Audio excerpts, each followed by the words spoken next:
Hi, in this video you will see how I redid my front porch for this summer. I bought some old wood furniture, as you can see in the background, and I'm going to restain it and actually sand it first, then restain it. And then I've got some projects for the porch that you will love. So make sure to follow through and watch the rest of the video. And also, this is a open playlist that I'm on with Heidi Sonboul, and I'm so excited that I am able to be a part of that playlist. So I'll tell you more about that later on in the video.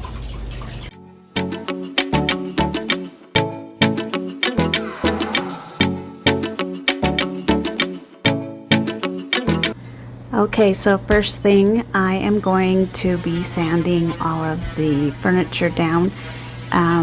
The underneath part didn't really need a lot of sanding, but I kind of just wanted to make sure the top portion was sanded really well, just because it was really weathered and starting to get jagged and feel kind of rough. So when you sat down, I'd worry you'd get a splinter. So we wanted to sand it down really nice, and then it would be ready for staining. Hubby was so sweet to volunteer to do all the staining on this furniture. I'm so grateful for him.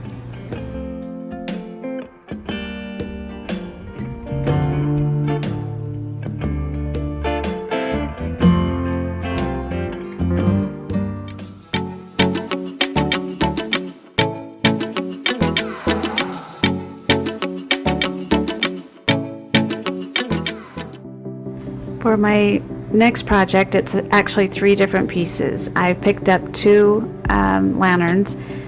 They were both had the glass broken, so if you find them, pick them up, because you can always use them for other types of decor in your home.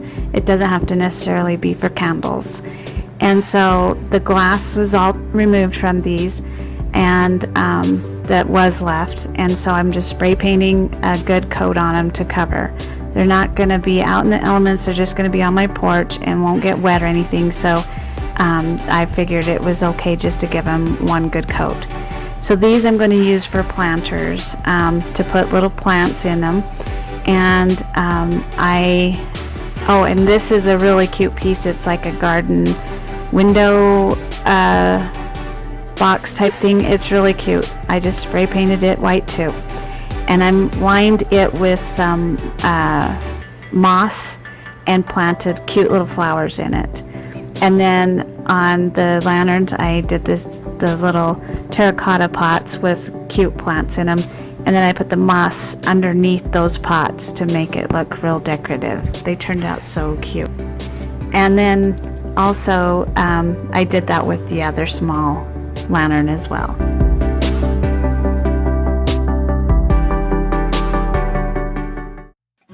So now a little bit about that playlist that I'm a part of. It's hosted by Heidi Sonboul, and she is one amazing, talented individual. She has several channels, and this is one of her contributions, that she helps us smaller channels to grow our channel. And by doing this, it helps give us that exposure we need for our channels, and I appreciate her so much. So if you are coming over here from her playlist, welcome, and I hope that you will enjoy my channel and subscribe. If you are one of my subscribers, please make sure to check that playlist. The link will be down in my description.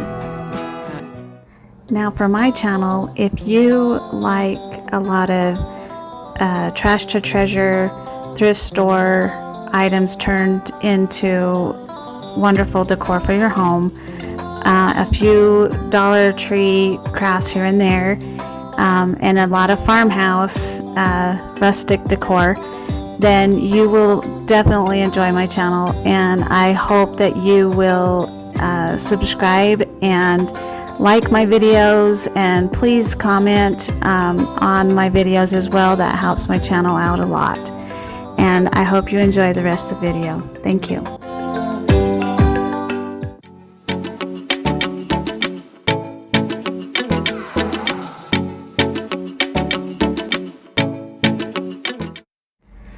for this next project, here are the items you will need.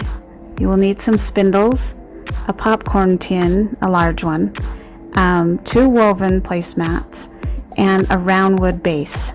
The spindles I got for free on the side of the road. Popcorn tin, you can always get them at the thrift store if you don't get them for Christmas. And the woven placemats are at the dollar store, Dollar Tree, and the round wood base is from the wooden towel holder. So now I'm taking this tin and I started painting it. I gave it a good coat, and then I realized maybe I should have put it together first and then painted it, but it was okay. It still worked out. I just wanted to give it a good coat so that I was covering up the design and you wouldn't see that through the woven placemat once I glued everything on. And then also that black, I didn't want that to show through. So then like I said, I gave it one full coat, but then when everything's said and done, I actually covered it with 2 coats on everything, so the wood parts as well.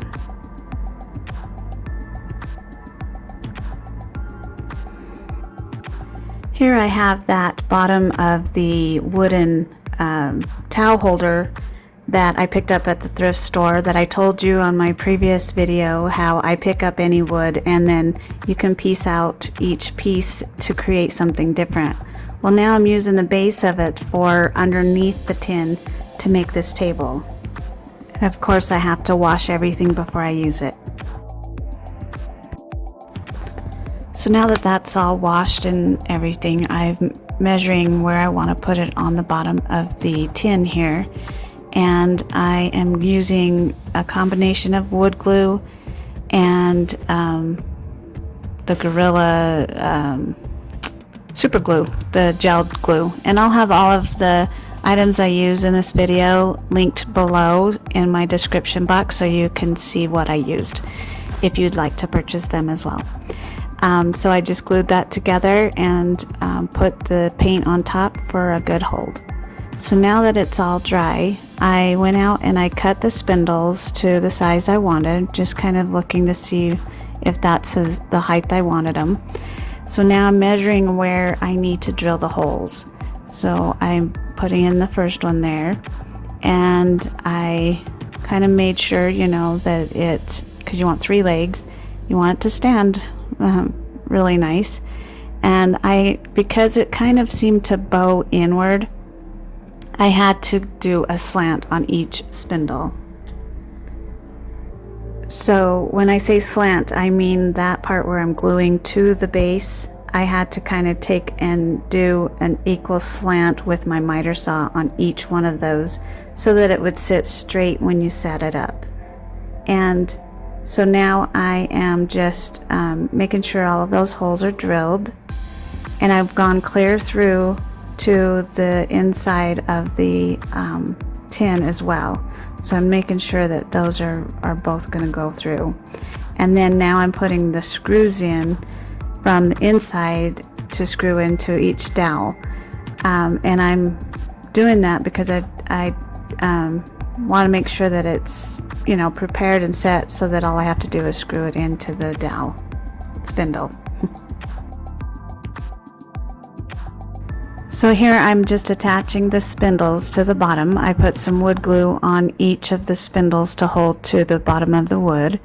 And these were a bit difficult to do, I'm not gonna lie, but with some elbow grease you can really get in there and get them attached, and it's not gonna go anywhere.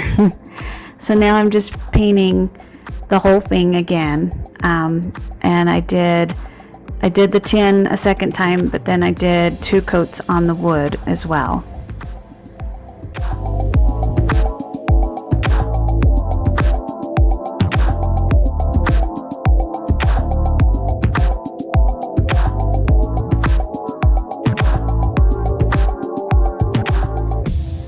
So now I'm just taking those Dollar Tree placemats, and instead of having to unravel it all and redo it onto the piece, I'm just measuring in the center of where I want that top to be on the top of the lid. And so I just drew a line. but I'm not cutting it with scissors. I'm undoing the thread. It's like a fishing line with a picker, and I'm just picking that thread apart. And now I'm using my scissors, but I'm not cutting the actual woven material. I'm cutting that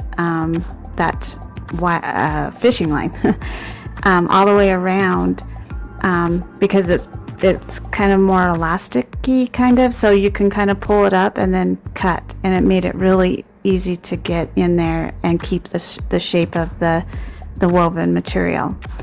And then once I get to the end here, I then cut to where I want the end to be. I left myself a little bit leeway so that it's a little longer, a little bigger, so then I could cut it down. See how I did that? I just cut it, and then I actually have the extra there, and I just measured down to where I wanted it. So then I had to put some hot glue on there so it wouldn't unravel, and that will help keep it stay in place. So now I'm using the hot glue, and I'm just putting a ton on and then sticking it on top of the lid, and there's your first part of the woven piece. Then I'm going to take the strips that I had left over there at first, and I'm just gluing the end piece and putting it on the side and gluing it around the side so that it has that decorative piece on the side as well. And then when you go to unravel this, it's really actually simple. You just start it by picking it and then pull it, but here I'm taking off all of that fishing line wire or string, whatever you want to call it. And now I'm starting at the bottom of the base and gluing it around the tin. And I thought I got some footage of it on the side as I was gluing it, but I am not sure what happened to that. But you can see what I'm doing here. I'm just starting at the base of it and working my way up, going around. After I've pulled some of that woven material, I thought it was rattan, but I'm not sure. It's like a polyacrylic or some kind of material, so I'm not sure. But then we've got it, just you want to keep it in one big piece as much as you can, so that it just keeps going around and around, and you don't have to cut and glue. So you just put a little line of glue down, hot glue, and then put the piece on, then a little bit of glue and put the piece on as you go around it. And you will use a lot of hot glue for this piece.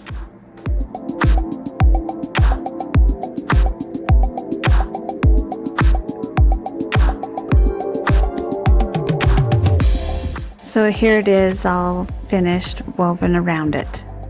So you can see what I meant. I just kept going and going until I ran out, and then I started gluing another piece. And I cut the strands at an angle, not a blunt cut, so you kind of do an angle. So then when you do the next one, it kind of lines up, if that makes sense. And so you just, glue it around. And now I'm just sanding where I want to make it look distressed and make it look, a little worn, give it some character.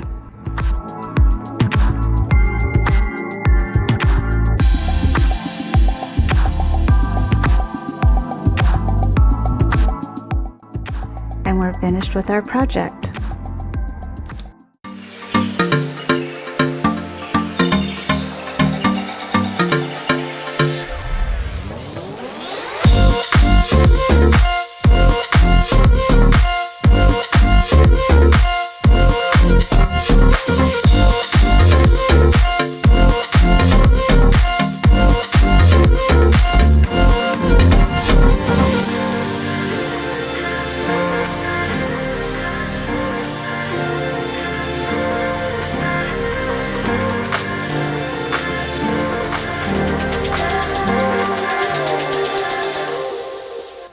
Thank you for joining me for this video. I hope you enjoyed it. I had a lot of fun making each of these projects. Please comment down below which project was your favorite. And please make sure to subscribe and like my videos. Make sure to come back because I have lots more videos coming up soon and I don't want you to miss it. Make sure to hit the notification button so you won't. And again, I appreciate each and every one of you, and I want to thank you so much and have a great day.